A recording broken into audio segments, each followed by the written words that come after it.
혹시 그 레벨 3에 대해서는 앞으로도 논란은 많이 될 것 같아요. 오히려 레벨 3가 나오고 나면 사람들이 써보고 나서의 평가에 따라 달라질 것 같긴 한데 그쵸. 레벨 3를 대하는 자동차 회사들의 태도는 좀 어때요? 역시 푸드 GM이 그 네. 레벨 3를 대하는 태도의 차이. 거기 이제 레벨 3라는 명칭을 안 쓰죠. 아예. 예, 왜냐면은 그 유엔의 규제에 미국이 동참하지 않았거든요. 아 트럼프. 예, 42개국이 이제 동참을 했는데 예. 미국은 거기 이제 주도는 했지만 동참하지는 않았고 대신 GM이 이제 기존에 운영하던 슈퍼크루즈를 이제 울트라크루즈로 2023년에 업그레이드해서 나오고 포드는 이제 블루크루즈라는 제품을 내놔요. 이름이 비슷하네요.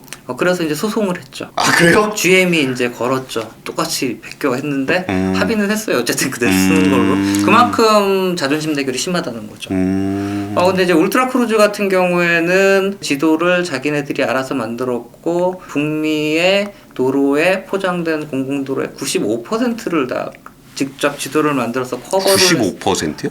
네, 거의 다 그럼 커버했다는 거죠. 다 했다는 거죠. 거의 뭐 산기슭에 있는 그런 데 빼고 다 있다는 거잖아요. 그럴 수 있죠. 그래가지고 이제 울트라 크루즈가 나오면 얘네들은 속도 제한이 있을 필요가 없잖아요. 왜요? 합의를 안 했으니까 유엔 미국은 규제에.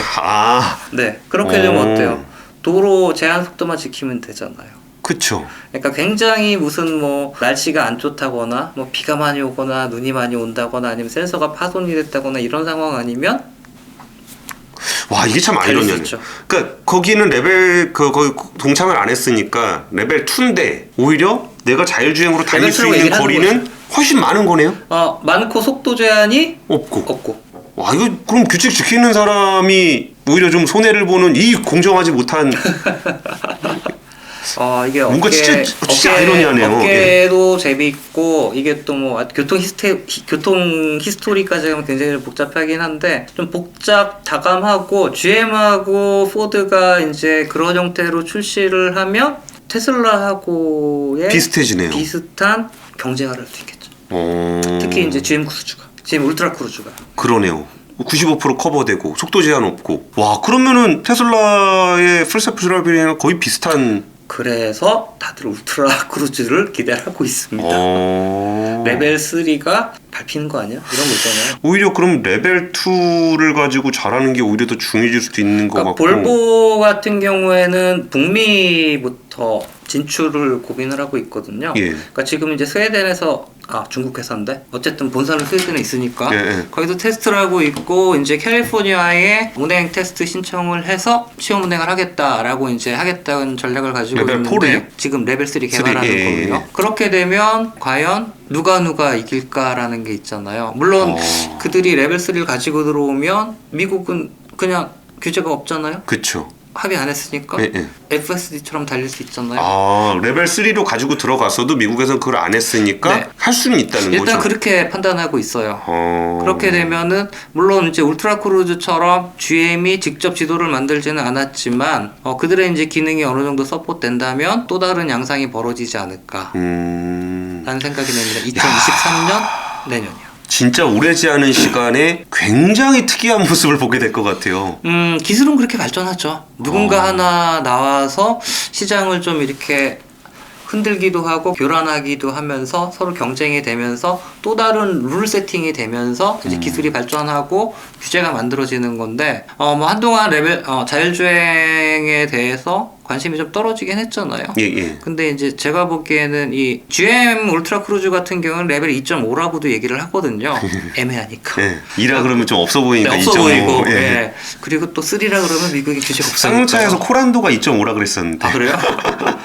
그러다 보니까 또 다른 양상이 벌어지지 않을까라는 추측을 조심스럽게 해봅니다. 저 또 하나 궁금한 게 이게 말씀하셨던 것처럼 아까 그 울트라 크루즈 같은 경우는 레벨 3도 아닌 것이 2도 아닌 것이 뭐 이렇게 테슬라 비슷한 요런 경로를 가고 있는데 보면 현대차도 보면은 자체적으로 개발하고 있는 자율주행차가 있고 모셔널을 통해서 해외에서 또 개발하는 게 있고 그러니까 레벨 3 경쟁이 있는가 하면 레벨 2.5 경쟁도 있고 뭐 이런 상황이잖아요. 그럼 현대차는 그걸 왜 두 개를 다 하는 거며 다른 회사들 회사들은 이런 것에 그 나는 레벨 3 몰빵 이렇게 가는 건가요? 아니면 뭔가 다른 경로들이 있어요? 자동차 회사의 특징이 뭐냐면은 하나의 새로운 기술을 개발할 때 단독으로 하지 않고요. 예. 2개, 3개의 트랙으로 개발을 합니다. 아. 예를 들면 웨이모랑 같이 개발을 하는 회사가 스텔란티스 있죠. 예. 볼보 있죠. 르노, 니산, 얼라이언스 있죠.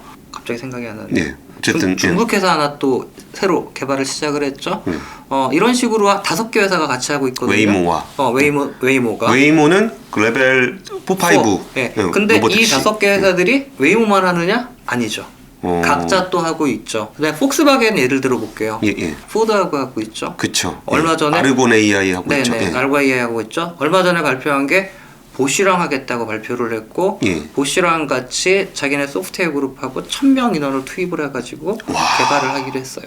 그러니까 하나 시스템이 실패를 하면 예. 문제가 생기기 때문에 자동차 업계에서는 보통 2개, 3개 트랙으로 같은 기술을 개발을 합니다. 네. 방식을 달리해서 같을 수도 있고 다를 수도 있고 그 다음에 시장에 따라서 나눌 수도 있는데 기본적으로는 일단 같은 기술을 동시에 개발을 해서 하나가 문제가 생기면 백업이죠 일종의 이걸 갖다 쓰고 이제 이런 식으로 부품 그렇게 굉장히 많이 해요. 거의. 네.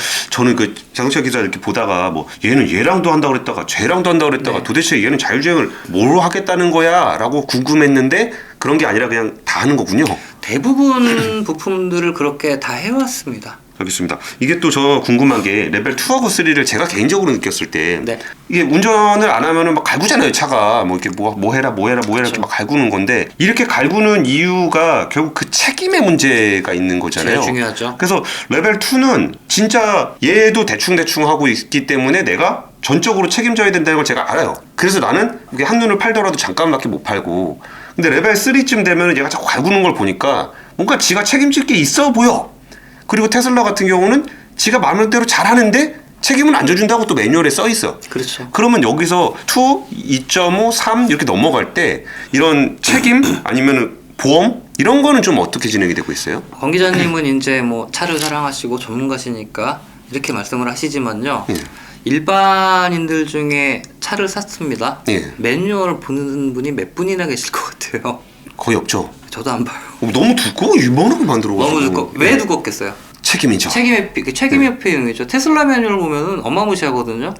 하지 마라 삼각형 경고 아무도 안 봐요. 근데 이제 어쨌든 전해줬잖아요. 예. 근데 안 본 거는 소비자 책임이에요. 차 안에서 경고를 했어요. 예. 안 따랐어요. 네 책임. 그쵸? 그러면 명확하죠. 최대한 경고를 하고 있다는 것 자체가 네. 운전자의 책임이다라는 거를 자동차 회사가 명확히 하는 책임을 거죠. 명확하게 선을 긋는 거죠.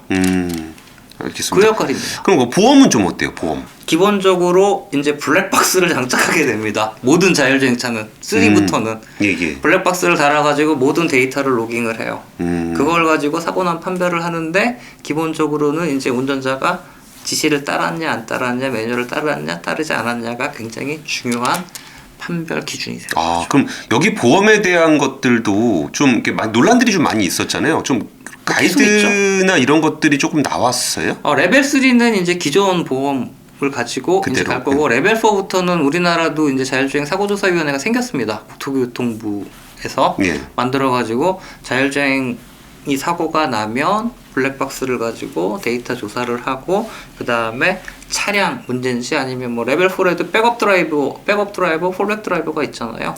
뭐 그분들의 책임인지 판별을 하게 되죠. 제조사의 책임인지 아니면 폴백 드라이버가 실수를 했는지 예를 들면 뭐 브레이크를 밟아야 되는데 엑셀을 밟았다든가 이제 이런 걸 규명을 해내죠. 이미 국내도 사례가 있죠. 그 박사님은 네. 자율주행의 중기적인 미래는 어떤 그림을 좀 그리세요? 이게 우리가 장기적인 미래를 얘기할 때는 그때 CES에서 본 것처럼 이게 칵핏만 내두고서 거기서 뭐 디스플레이 영화 보고 잠 자고 뭐 거기서 치료하고 막 그런다라고는 하지만 그런 시대에 거기다 뭐 택시 운전을 하게 되면 택시 산업이 다 없어지고 모든 사람이 도어투도어로 가고 뭐 이런 그냥 뜬구름 잡는 미래 말고 이 자율주행 기술이라는 게 자동차 회사, 자동차 산업에 좀 중기적으로는 어떤 변화를 가지고 올까요? 이게 단순히 좀 더 좋은 옵션 정도일지 아니면 뭔가 좀 산업적인 그 자동차 회사의 경쟁 구도를 바꾸게 될지 뭐 이런 것들은 좀 어떻게 보세요? 일단 경쟁 구도는 테슬라가 이미 좀 흔들어 놨고요. 제가 생각하는 자동차 회사는 결국은 서비스 쪽이 굉장히 좀 중요해질 것 같다는 생각이 듭니다. 이게 지금 완성차 업체 같은 경우 자기네가 만들지만 이 자율주행에 대한 기능만 또 라이센싱 하겠다는 업체들이 있잖아요. 예를 들면 이제 웨이모도 그런 모습이고 비슷한 회사들이 있고 그다음에 이제 뭐 퀄컴이나 오로라 같은 뭐 회사도 있고 오로라도 있고요. 퀄컴도 퀄컴 있고. 같은 경우에는 이제 뭐 플랫폼 프로바이더 하겠다는 회사도 있고 굉장히 다양한 플레이들이 너무너무 존재해가지고 LG 마그나 걔네는 걔는 자율주행은 아니구나. 어쨌든 거기가 요번에 올해 또 1월에 옵티머스라는 자율주행 셔틀 업체를 인수를 해가지고 옵티머스 엔지니어 1200명 그 다음에 지재권 싹 끌고 갔죠. 전 그 회사가 무서워요. 그러니까 일단 그 자율주행의 중기 앞으로 한 2, 3년간의 변화 얘기를 한번 해보고 우리한테는 낯설지만 핫한 플레이어들 얘기도 좀 같이 들어봤으면 좋겠어요. 예. 일단 중기는 레벨 3인데 이게 북미로 넘어가면 레벨 2와 3의 경계는 없어질 것 같습니다. 그래서 이제 유럽의 일부 회사들은 아예 북미부터 들어가겠다라는 이제 전략을 피고 있고요. 그렇게 되면 테슬라와 경쟁을 할 수 있는 플레이어들이 드디어 이제 등장을 하는 거죠. 그렇게 되면 당연히 이제 자율주행에 대한 관심과 그 다음에 그 어떤 경험치들이 늘어나면서 자율주행에 대한 관심이 늘어나고 그 다음에 이제 업체들 같은 경우에도 아무래도 경쟁이 좀 빠르게 진행될 수 있을 것 같다는 생각이 들어요. 이 부분이 저는 어느 정도는 좀 공감이 되는 게 그 자율주행의 미래가 우리가 아까 얘기했던 장밋빛 미래까지 가고 가야 되나라는 생각도 들고 그러니까 실제로 레벨 2의 HDA를 쓰더라도 운전할 때 피로도가 정말 낮아요. 그냥 직접 운전할 때보다. 그러면 나중에 이런 기능이 없는 차를 살래라고 한다면 저는 안 살 것 같거든요. 다운그레이드 못 시키죠. 그렇죠. 그러면은 거기서 설사 레벨 3가 완전 자율주행차는 아니더라도 거기에서 훨씬 더 상품성을 보여주면은 차를 팔 때 상품성을 강화해주는 측면은 좀 충분히 있을 거고. 충분하죠. 물론 기딸차라 그러죠. 기사 딸린 차요. 그 이제 또 행복감을 무시는 못하지만 고위직의 신분이 그 말씀을 하시더라고요. 자율주행 레벨 4 뭐 필요했냐? 기사분 있으면 더 좋은데. 순간 할 말을 잃었어요 제가. 그 고용도 되고 얼마나 좋아. 순간 제가 할 말을 잃었었는데 인공지능 뭐가 필요해요. 사람을 100명 시키면 되지. 농담이었고요. 일단은 많은 업체들이 꿈꾸는 디스플레이 붙여놓고 영화 보고 막 요리도 하고 이런 것까지는 힘들 것 같아요. 왜냐하면 그거는 자율주행 기능이 중요한 게 아니라 저진동 차량이 있어야 되는 겁니다. 저도 그 생각했어. 식당에서 뭐 차를 움직이면서 밥을 먹는다고? 거기 물 한 잔 마시기도 힘든데 차 안에서. 컵홀더에 물 꽂아놔도 이 진동 시험은 확 엎어져 버리잖아요. 지가 튀어나와가지고요. 단순히 그 사진만 봐서는 안 되고요. 실제랑 결합을 해보면 돈이 더 들어가죠. 저진동 기능 들어가야 되고요. 굉장히 쉬운 게 아니에요. 그러니까 너무 어떻게 보면 비판을 받는 게 언론도 많이 비판받고 그 다음에 이제 일부 뭐 미래학자들 그 다음에 일부 업체들이 욕을 먹는 게 뭐냐면은 너무 실제와 떨어진 장밋빛 아름다운 그림들만 보여준다. 죄송합니다. 뭐 투자를 현혹을 한다든가 아니면 일반 소비자들에게 너무 환상을 심어준다. 예를 들면은 뭐 우리나라는 아직 조사한 게 없는데 미국 같은 경우에는 지금 당장 자율주행차를 살 수 있을 거라고 생각하십니까? 라는 이제 설문들을 보면 한 20% 이상은 네라고 대답을 해요. 그게 이제 굉장히 커다란 오류를 착각을 만든다는 거죠. 그렇죠. 그래갖고 뭐 자율주행 레벨 3 자체도 아까 제가 매뉴얼 말씀을 드렸지만 이제는 사람이 아무리 뭐 인공지능이 뭐 똑똑해져도 시스템을 이해하지 않으면 큰일 나요. 점점 더 이게 살기 힘든 세상이 되고 있습니다. 공부를 계속 사실 해야 돼요. 비행기, 오토파일럿이 사실은 이제 비행기의 자동 비행 기능이었잖아요. 자율주행이라는 것도 이제 결국은 이제 비행기 기능을 따다가 쓰는 건데 비행기도 수동 조종에서 자동으로 넘어갈 때 이 사고가 굉장히 많이 늘었었거든요. 가장 위험했던 건데 지금 그 레벨 3가 비슷한 양상으로 가지 않을까라는 조심스러운 생각을 해봅니다. 알겠습니다. 그럼 최근에 좀 그 차를 우리 일반적으로는 잘 모르지만 좀 그쪽 동네에서 뭔가 핫했던 그런 기업 사례 몇 가지만 좀 부탁드릴게요. 조금 눈에 띄는 업체가 사실은 이제 아까 말씀하셨던 이제 오로라죠. 오로라 이노베이션 이제 크리스 엄슨. 예. 그러니까 구글에서 자율주행을 총괄했던 사람이고 제가 보기엔 세계 최고의 자율주행 광팔이. 그렇죠. 엄청나게 팔았죠. 네네. 거의 오로라하고 안 하겠다는 회사가 없었는데 오로라랑 했다는 회사가 없어. 아, 좀 많이 불렀대요. 아. 그러니까 현대도 오로라랑 해서 뭐 한다 그랬었고 폭스바겐도 뭐 한다 그랬었고. 불렀대요. 근데 어쨌든 오로라는 여기저기랑 한다는 얘기는 되게 많았는데 결과적으로 아직까지는 뭐 가시적인 개발 성과는 안 보이긴 합니다만 어떻게 좀 오로라 요새 뭐예요? 예. 구글이란다. 예. 그 우버가 코로나 때문에 상태가 안 좋아지면서 예. 그 ATG라고 어드밴스 테크놀로지 그룹 자율주행하던 쪽을 그쪽에 넘겼잖아요. 예, 예. 그러니까 우버의 자율주행 섹터를 오로라가 샀죠. 그래도 지분 40% 이상 가지고 있어요. 아, 우버가? 그럼요. 거의 무서운 회사예요. 그쪽에 이제 트럭에 집중을 하고 있죠.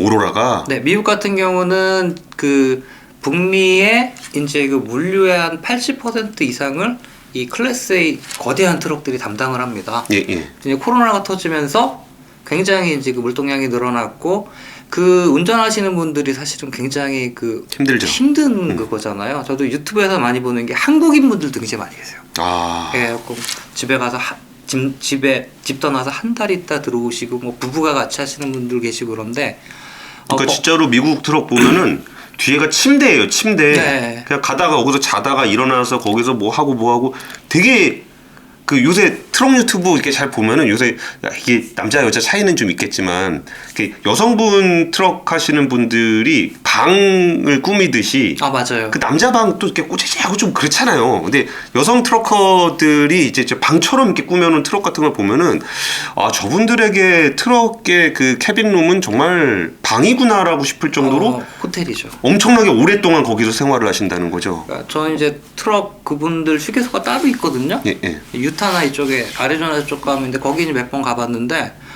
어마어마하더라고요, 규모가. 일단 서인 그 트럭들이 그냥 몇백 대가 서 있다고 생각을 해보세요. 그리고 그것도 장관이겠다. 안에 무슨 샤워실부터 없는 게 없어가지고. 트럭 안에. 그 트럭 휴게소. 트럭 휴게소에. 예, 이게 또 어마어마한 비즈니스구나라고 이제 보고 있는데. 이제 오로라에서는 이제 그쪽에 집중을 하겠다는 거죠. 예. 그쪽에 집중을 하겠다고 하고 있고 실제로 우리 뭐 도심항공 모빌리티 이거 뭐 나중에 또 얘기할 기회가 있겠지만 도심항공 모빌리티도 그렇고 새롭게 등장하는 이런 이 디바이스들이 사람은 처음에 태우기 그러니까 물류 쪽으로 먼저 들어갑니다. 그러니까 지금 자율주행도 마찬가지. 레벨 3 얘기를 하고 있지만 이 트럭 쪽이 아마 제가 보기엔 굉장히 빨리 가는 게 그 기사분들의 인건비가 지금 굉장히 치솟고 있고요. 그쵸, 네. 미국에서는 그 기사들이 모자라갖고 그 기사분들을 위한 이민제도까지 만들자는 얘기까지 나오고 있어요. 그래갖고 그쪽을 좀 보고 있고요. 그다음에 이제 LG 마그나 얘기 좀 해주세요. 우리 또 LG는 우리가 알잖아 또 이름을. 예. 마그나가 제가 이제 CES 가서 그러니까 재작년이죠. 작년은 온라인이었고 올해는 예. 이제 겁나서 못 갔으니까. 예, 예. 소니 부스를 갔는데 너무 사람이 많아가지고 예. 결국 이제 마지막 날 갔더니 이제 사람이 없더라고요. 예, 예. 한참 이제 보고 뭐 좀 엔지니어하고 잠깐 얘기를 했는데 그 만나고 나서 뒤져보니까 이거 마그나에서 만들었네? 더라고요. 예. 그러니까는 그 부품마다 글로벌 탑 티어들이 다 한 20개가 들어왔는데 예. 결국은 최종적으로 인티그레이션하고 엔지니어링한 건 마그나네였고 작년에 이제 소니죠. 소니가 이제 그 영상을 띄웠는데 마지막에 나오는 멘트가 마그나 대표가 그 얘기를 하더라고요. 자기네는 소니와 굉장히 타이트하게 일을 할 거고 소니는 미래 모빌리티를 이끌 대표 주자다라고 이제 기억이 돼요. 그리고 나서 이제 올해 소니 모빌리티 발표를 했잖아요. 예, 예. 그 부분. 그다음에 이제 LG에 가려운 부분을 굉장히 긁어줬잖아요.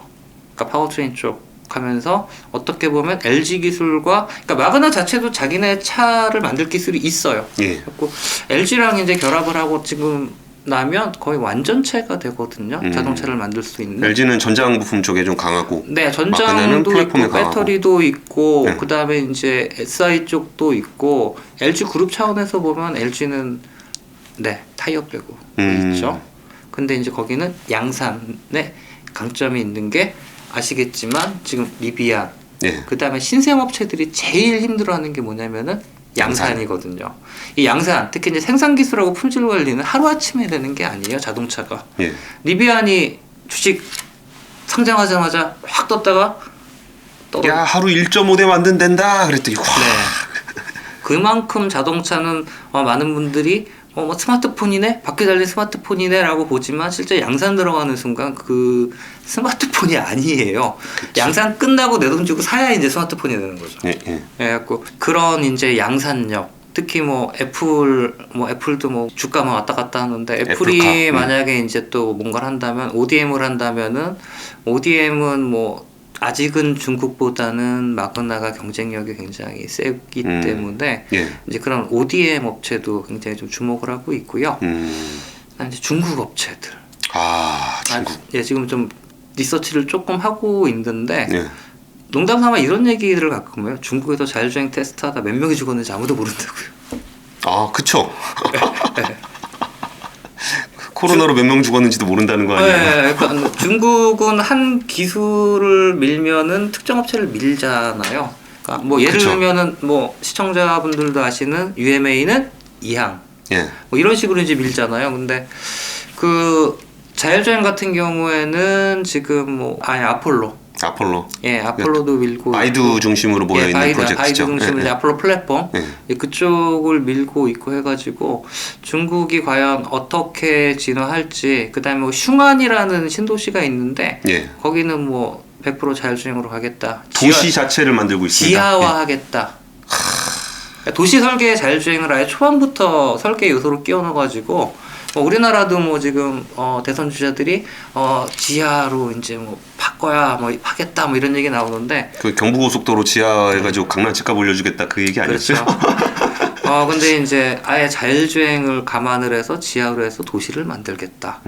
이 정도까지 나오고 있어가지고 물론 중국은 기분 나쁘면 디디 출신처럼 한 방에 죽을 수도 있습니다만 이런 첨단 기술 같은 경우에는 그렇게 죽이진 않거든요. 그래서 중국에서 어떤 실험을 하느냐, 모빌리티는 실험이라고 저는 보고 플랫폼이라고 보거든요. 플랫폼이란 게 이 기술 플랫폼도 있겠지만 도시 플랫폼이 중요하거든요. 실험을 할 수 있는. 그런 도시들이 중국에서 계속 좀 만들어진다는 게 발목 상대할 만하다. 그리고 거기에 들어가는 업체들이 굉장히 좀 관심이 갑니다. 물론 전 세계 완성차 업체들도 중국에 지금 들어가기 위해서 굉장히 노력을 하고 있죠. 알겠습니다. 마지막으로 좀 전에 이제 도시 설계 중요하다 말씀해 주셨는데 다양한 거 있을 것 같아요. 이렇게 요즘에 자동차 회사들이 제일 고민하는 거는 소프트웨어 엔진이 어떻게 뭘 것인가 뭐 이런 얘기들도 막 하고 났죠. 거기다가 도시 얘기도 하고 그러면은 미래 모빌리티 전환을 위해서 근데 우리라고 해봐야 우리는 사실 뭐 현대기아차밖에 없긴 한데 어쨌든 우리라는 개념을 적용을 했을 때 어떤 부분들을 좀 더 힘을 실어주고 지금 요새 뭐 대선이라 뭐 정책 관련한 얘기들도 많이 나올 건데 이런 미래 모빌리티 전환을 위해서 좀 집중해야 되는 분야 집중해야 되는 부분에 대한 제언을 마지막으로 좀 해주신다면 어떤 부분을 좀 얘기하고 싶으세요? 일단 인력이 없어요. 인력이 없어요. 요새 실업률이 얼마나 높은데 청년 실업률이 지금 인력이 없다고. 제가 뭐 좀 업무적으로 좀 하면서 뭐 좀 고민을 하고 뭐 좀 연구를 하다 보니까 인력이 없다는 게 이게 소프트웨어 디파인드 비클 뭐 테슬라 따라가기 지금 하고 있잖아요. 아키텍처 바꾸기, OS 집어넣기, 그 전에 이제 OS를 만들어야 집어넣죠. 물론 이제 구글의 안드로이드 쪽을 활용하는 이제 계열이 좀 뭐 포드라든가 몇 개 진영이 있기는 하지만 그 현대도 OS 직접 개발한다고 그러더라고요. 하고 있죠. 그런 식으로 이제 몇 개 업체는 직접 하고 있는데 보통 아까 말씀드린 대로 폭스바겐 자율주행 1000명, 그 다음에 OS도 보통 1000명. 그 지금 이제 유럽 메이저 업체나 이런 GM 쪽이나 데리고 있는 소프트웨어 인력이 3000명, 4000명 수준이거든요. 목표는 10,000명이에요. 근데 그들 혼자만 하느냐? 아니죠. 티어1 있죠 또. 보쉬라든가 뭐 도요타는 덴소라든가 아이신이라든가 이런 인력까지 따지면 어마무시해요.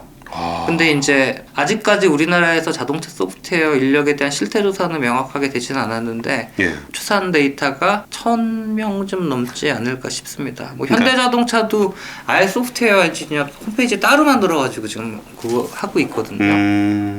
그 정도가 되는데 문제는 뭐 IT 쪽 아까 얘기해 주셨던 그 1000명은 개별 회사가 가지고 있는 뭐 OS 담당 1000명 뭐 이런 거 얘기한 거고 지금 이 1000명은 우리나라 전체의 자동차 소프트웨어 개발자가 1000명이다. 그러니까 예. 모 공기업에서 그 정도를 얘기를 하더라고요. 아. 그래갖고 일단 실태 조사부터 하시죠라고 이제 조언을 드렸는데 예.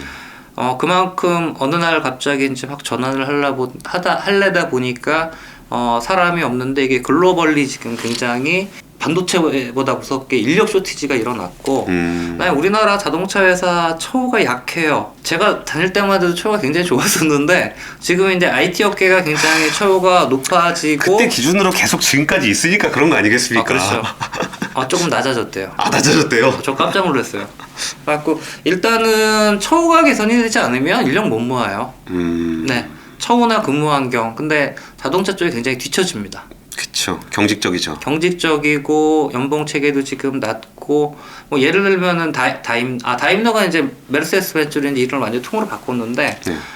그쪽 소프트웨어 구인 광고 홈페이지 들어가 보면 되게 재밌어요. 이렇게 깜짝 놀랐는데 이렇게 남자분이 샤워하는 것부터 나와요. 네, 저도 봤습니다. 예. 그 복지를 뭐 샤워란 이런 어떤 운동부터 해가지고 보너스까지 최고로 주겠다. 아예 그냥 못을 박아놨어요 홈페이지에. 그러니까 뭐 워라벨 다 지켜주겠다. 워라벨 지켜주겠다. 뭐 예. 어디서나 일할 수 있게 해주겠다. 네. 뭐 아이들에 대한 교육과 뭐 의료 서비스 다 제공하겠다. 일단 돈.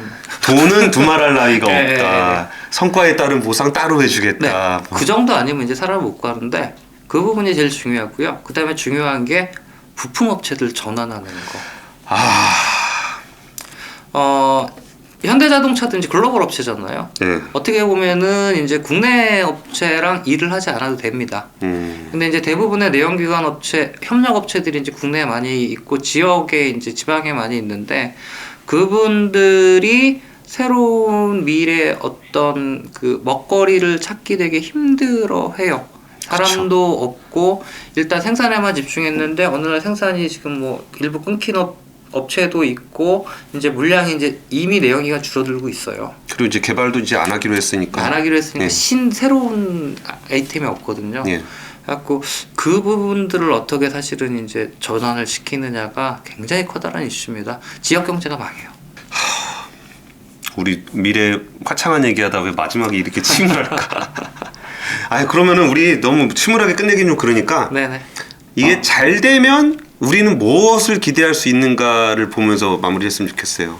이 자동차 산업이 모빌리티 전환을 잘해서 한국의 뭔가 신성장 동력으로서의 역할을 할 수 있을 것인가, 아니면 이 부분을 잘하게 되면은 글로벌리 뭐 어떤 그 효과를 얻을 수 있을 것인가, 뭐 이런 거? 지금 사실은 가장 핫한 산업이에요. 이쪽이 단순히 뭐 자동차만 만드는 게 아니라 뭐 그냥 우리 맨날 얘기하는 인공지능, 그 다음에 지금 클라우드 기본으로 다 들어가잖아요. 뭐 자율주행이라든가 생산 데이터 클라우드 들어가죠. 그 다음에 뭐 블록체인 들어가죠. 우리가 흔히 말하는 IT 기술 완전 집합체이기 때문에 뭐 안 들어가는 게 없다 보니까 예. 전 세계 어느 나라에서 가장 핫한 지금 영역인데 이 부분에 이제 패권을 잡는 게 뭐냐면은 전기차랑 또 엮여야 돼요. 그쵸. 최소한 글로벌 5 안에는 나중에 들어야 됩니다. 자율주행과 전기차가 엮어서 어떻게 현대차 같은 경우는 글로벌 5위 지금 살짝 왔다 갔다 하고 이제 4위까지 작년 기준 네. 5위 했습니다. 전기차. 4위가 올라갔는데 이제 그거를 어떻게 유지를 하느냐. 그게 제일 관점이고 그 이면에는 인력이 있고 이 소프트웨어 쪽을 어떻게 패권을 잡느냐. 그리고 생산 쪽도 굉장히 중요해요. 그렇죠. 되게 쇼킹했던 게 볼보가 자기네도 이제 프레스로 차 찍어내겠다고 얘기를 하더라고요. 테슬라가 중국 이제 MK 머신을 걸로 이제 그렇죠. 차체 찍어내서 이제 차 만들잖아요. 예. 물론 이제 그 소재는 자기네 이제 소재팀, 우주하는 팀에서 그 소재를 가지고 하는 건데 네. 이 전기차고 자율주행차고 결국은 많이 팔고 수익을 남기기 위해서는 가격을 다운시켜야 되는데 이게 회사 내에서도 가격을 다운시켜야 되고 생산 공정 뭐 예를 들면 재료 그다음에 모든 것에서 다운을 시켜야 되는데 다 지금 그 작업에 들어간 거예요. 예. 사실 볼보는 그렇게 차 많이 만들던 회사도 아닌데 깜짝 놀랐어요. 거기도 그렇게 나설 정도면 진짜 이게 아예 새로운 경쟁 분위기가 된 것 같으네요. 그래서 오늘 사실 뭐 자율주행 얘기를 주로 해보려고 시작을 했는데 결국은 자동차의 미래에 대한 얘기를 좀 하게 됐습니다. 설명 들어보면은 자동차라는 부분들이 이게 어쩌면 식상하게 들릴 수도 있겠지만 자동차라는 것의 그 변화가 아까 말씀하신 것처럼 반도체, 클라우드, 소프트웨어, 생산기술, 소재 뭐 이런 것들을 총망라해서 진화가 되고 있기 때문에 여기에 집중해서 나타나는 뭔가의 부가가치들은 다른 산업에 미치는 영향도 굉장히 클 것 같아요. 생태계가 사실은 예, 그래서 결국은 이 생태계를 우리가 다 전환해야 되는 문제가 있기 때문에 우리 앞에 놓인 과제가 굉장히 어렵게 보이지만 이 과제를 달성하는 과정에서 우리나라 산업 생태계도 좀 더 한 단계 나아갈 수 있는 그런 산업 얘기가 되지 않을까 싶습니다.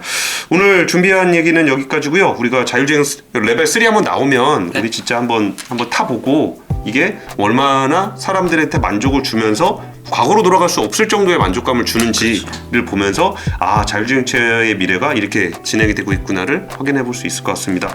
오늘 함께 해주신 분은 그 차두원 박사님이시고요. 오늘 준비한 얘기는 여기까지입니다. 지금까지 바치강제였습니다. 감사합니다. 감사합니다.